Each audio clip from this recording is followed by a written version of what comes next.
Master, if you were listening last week, we were going to review Master, but we ran out of time because we got kind of, squeezed by... Squeezed we did by events. By events. Horses. So stuff. Anyway, so this is now available on Amazon Prime, and it's a really interesting film with more than a hint of Jordan Peele about it. Regina Hall, who was great in Support the Girls, is Gail Bishop, who is the first black woman to be appointed master of a posh Ivy League college in New England, which is located near the Salem witch trials, and there are still some locals who dress as if they're living in the past. So there's a kind of witness element to it. Seems like a great job, but the school is haunted by the ghosts of the past, including the spectre of racism.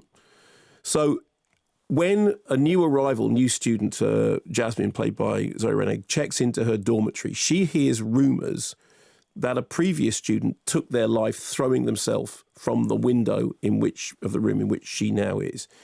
She also gets into a dispute with a lecturer who seems to be marking her down and, deliberately undermarking her work.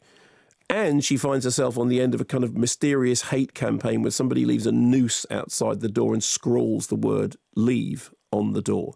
So a load of bad stuff is happening, but you're not entirely sure what the connection is. Here's a clip. I'm just worried about Jasmine. Yeah. I mean, who knows what she's going through? Kind of makes that grade dispute make sense. Yeah, they fixate on grades when everything else seems out of control. Yeah, but that dispute could control whether or not I get tenure. Liv, do not be dramatic, all right? You'll be fine.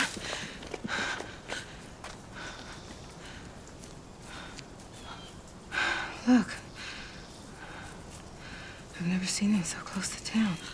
Let's go. We shouldn't be here. Come on.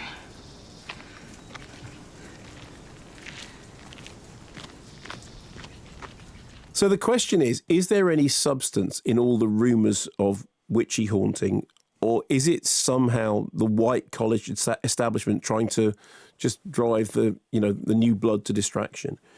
And as with films like Get Out and Us, what's really interesting is that the film kind of scratches the surface of liberal America and finds monsters lurking just beneath the surface, and very kind of human, very recognisable monsters. What I liked about this was it spends a lot of time not showing its hand.